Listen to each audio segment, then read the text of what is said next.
Here we have the F Type. David, how you feel about this F Type right here? This is one of the best looking cars out. Anytime I see one in person, it's one of the best looking cars on the road for sure. I just like how really smooth it looks, and then I love the design is a bit older, but the smooth but aggressive it's like angular but smooth at the same time, and I think it looks really good with the stock big wheels on it. We'll walk around and sit in it in a little bit, but yo, that's wild. Yeah. Oh wow. I've seen them with V8s. The V6 sounds really good as well, but you got the money, you get the supercharged V8 one. Man, rest in peace, Nipsey Hussle, man. I know he had one of these sitting outside the Marathon store. It looks incredible. I don't really know all their special editions. I'm assuming there's like a Type R, the SVR. The SVR is the fastest one for sure. From what I heard, the SVR is one of the like best sounding cars out right now. Okay, so we have the specs right here. Yeah, the 550 horsepower V8, 8-speed automatic. It has everything. I'm a fast with the V8 and all-wheel drive, but that's probably the starting there. That's crazy though. So this one here that we're looking at starts at 61.6, and it goes all the way up to the SVR convertible, which is 126.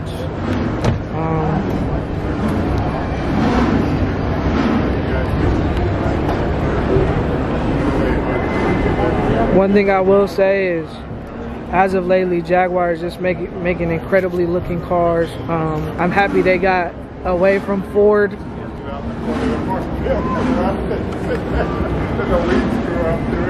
Hey, last time I sat in a car and drove like this was a Corvette. But what'd you think of the interior, David? Interior, I like it, man. I love this arm handle for the passenger. Yeah, I remember seeing that in the LC. Oh, did the LC have one? Yeah. You got the hideaway cup holder, push the start button. It's incredible, man. The like I said, I can't help but think of Nip every time I see it, but it's a fly car, man. Yeah, this is fly, man. It's real fly. Hopefully we can get one to drive sometime soon, because this is dope. Hop on Turo. Stuff down there.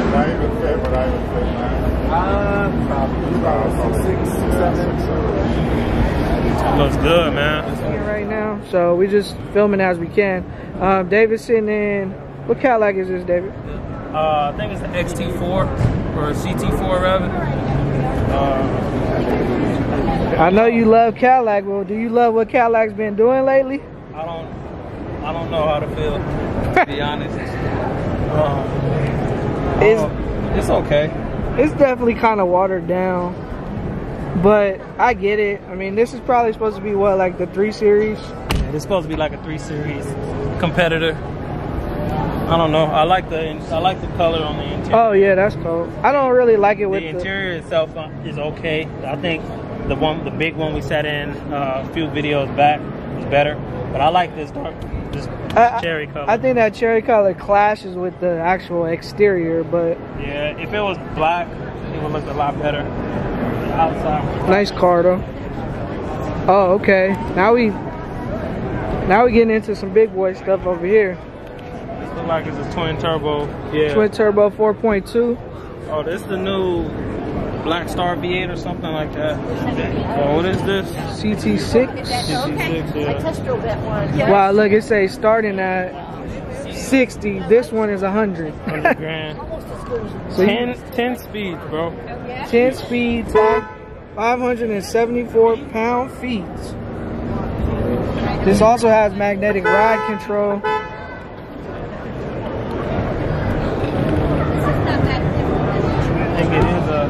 Oh, this is the Hot V twin turbo. You can kind of see the piping and stuff up there. So that means you get more response. It feels less turbocharged than it actually is. BMW made that design first, and everybody's kind of copied it since. But I mean, the numbers are impressive. So until the V comes out, I think this is probably like the flagship. Yeah, this is the fastest one you can get right now. Oh, see, that's what it is. That's exactly. I think GM finally announced they're gonna do some real V's again. Yeah, I remember when we first found out about these V Sports and these non-V models. We kind of went in on it. We were driving home from somewhere. It's all right, man. Like, I don't know. What you think, Keon? I know you say you drove a Cadillac not too long ago, right?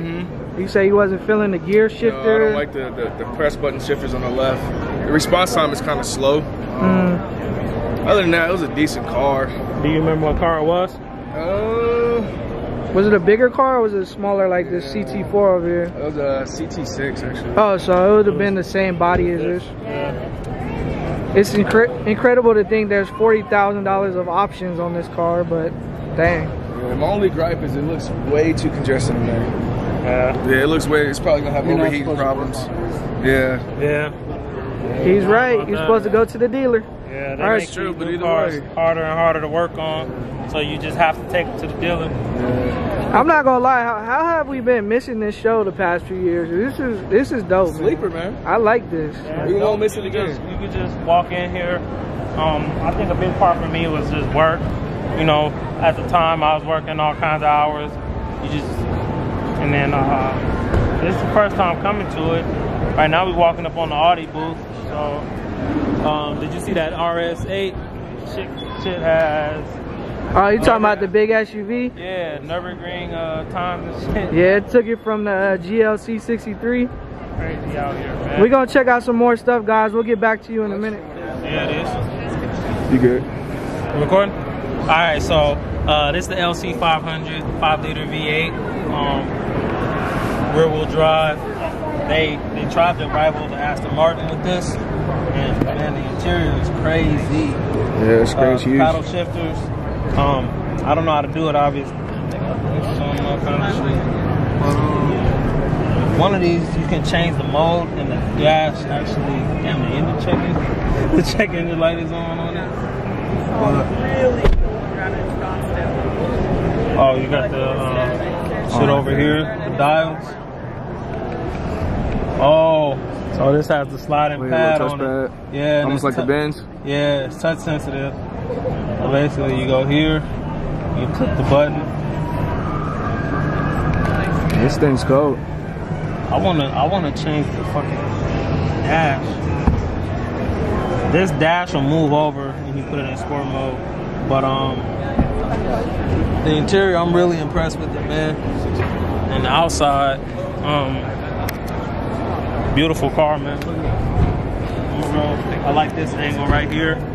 I'm waiting on them to make an F version. They're supposed to be doing a 4-liter twin turbo, just like everybody else, unfortunately. But it will be good to see how Toyota puts a twist on the formula. But yeah, man, this is a good looking car. This is number 2.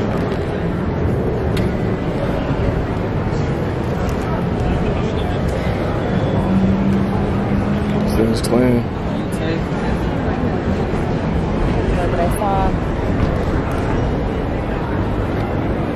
I think one aspect that's really crazy to me is just like how big wheel wells are getting now. Yeah. Like, I'm saying this is stock 20s, and you still sitting on like a pretty big tire. I'm saying even on like some of my cars with 20s, you low key gotta be on the rubber bands. Yeah, I think we seen one of these at a car show on 24s, and it fit pretty normal. I mean, I'm not saying go put 24s on it, but it's just crazy to think like how far we've come and how serious the wheel game is now, because even the manufacturers are getting into the wheel game now. They want you to come and buy wheels from them and things like that. Another thing I like, if you look at the, you can see the weave in the headlights. I'm a real big fan of this right here. Even though this intake is fake and the one back there is fake. I was gonna ask you that. But I like this right here. I think the biggest problem Lexus have is their own car. The Lexus LFA is widely regarded by a lot of people as one of the best driving cars on the planet for a long time. Clarkson said it was the best driving car in the world. But the problem they have with their non-performance stuff and some of their performance stuff is still too heavy, and I think that really kills what they're doing, especially with the old-fashioned N8 motor. It just really kills it as a sports car. Right now they're great GT cars, but I'm excited to see the F version of this, what they end up doing if they put it on a hardcore diet, you know, or whatever. And then obviously the RC, I'm wanting to see when they finally replace that old 5.0 and where they go from there, man. But the interior on that mug was incredible. You get famous Toyota Lexus reliability, really. So let's keep on moving. Not that long ago, we did a video on that base Alfa Romeo Giulia. Yeah, so this is the fast one. This is the performance. So let's see. Twin turbo V6, 500-ish horsepower. I think this is actually the most powerful in that class, that AMG entry level type of class. Right away, this interior, it looks better. Well, no, the exterior looks better. I mean, you got like carbon fiber accent here, the carbon fiber mirror. This is I mean, you could tell they gave a little more effort, but I mean, all in all, the interior is pretty much the same. Pretty much the same. I mean, you do get a bigger screen, and a lot of people feel like the paddles should be here because you don't want to have to shift. You don't want to have to find the paddles on the wheel. I'm more of a being on the steering wheel only because, you know, my nerdy GT loving stuff. You're supposed to find your gear before the corner. Oh yeah. So you're supposed to brake, get in your gear for the corner, then turn into the corner. Because if you shift gears in the corner, you're gonna upset the car, upset the chassis, and that's how you spin it. Shit. Gotcha. But you know, people that are driving way more cars than me like them here. So, so I mean, do you think, you know, besides performance, does the interior live up to the price hike or nah? The interior isn't what you buy this car for anyway, but seats probably feel better at least. The seats feel great. The guy before me was talking about the seats. The seats feel great, but I will say you don't buy a car like this for the interior. This does have the fastest motor in that class. I think the RS5 has 444 horsepower. I will say these wheels are incredible. Yeah. Well, what's the C63 have? 500. No, that's the S, the regular C63. But it doesn't matter. The C63 still got 500 and something low. Yeah, I think the non-S has like 460. I know the S has 503. But I'm not gonna lie. You buy this car for the exterior, you buy it for the Ferrari motor, you buy it for the Soul. I like this one more than the other one. I definitely like it more, but the interior was a bit still. Yeah, it was. I'm not gonna lie, this thing right here though, is looking major beefy. I mean, look at these back tires, look at those brakes. Some of the Pirellis. You got the drilled brakes off GT race car. This is the SUV, the fast SUV Alfa makes. I do not recall the name. I know it starts with an L. This luxury SUV class is growing for sure. At first it was like, you know, the G-Wagons and stuff, the Range Rover, stuff like that. But now it seems like Bentley, Rolls-Royce. Oh, it's the Stelvio, that's right. Yeah, Bentley, Rolls-Royce. You know, there's a couple other heavy hitters that I feel like recently joined the class. I will say the interior on that looks way better than the Giulia. Yeah, they definitely gave a lot more detail to the SUV for some reason. Yeah. Even you can tell just by like the brakes. This is dope right here. I really like that. So that is the 4-leaf clover.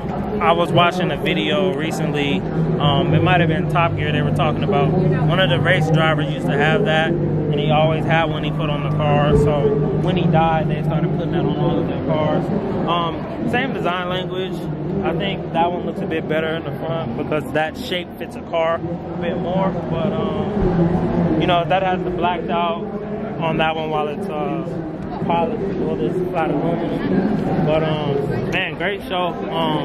A lot of activities. It's definitely family oriented too. Yeah, it's definitely family oriented. It's funny because this is actually where they had StanceCon, but I don't think it was. They definitely didn't use all the space like they are for this show. It's crazy, man. Not to mention, like, if you guys see, they spend a lot of time setting up the booths. So you got like, they bring in carpet, you know, they bring in all these big statues and hoops and find what company you want to go check out. Obviously these manufacturers have a lot of money and can do stuff like this, but you know, it's a very well put together show. So would you recommend this show for, I recommend this show for anybody that's into cars. I thought it would be kind of boring to a certain extent because there would be a lot of cars we didn't get to sit in and check out, but there was a lot of stuff we got to really sit in some cars. You know, a few of them I'm considering getting, so it was nice to be able to sit in them and check them out. Well, and all in all, to park and come in for me and you, it was only like 30 bucks. Yeah. You know what I'm saying? That's super cheap for 2 people. You have pretty much unlimited access to the event. Yeah. You get to test drive cars. You guys will see in another video. We got to race in these demons, simulator. Like, it's a lot of stuff to do. Yeah, for sure. You know, for $11, I recommend this to anybody pretty much.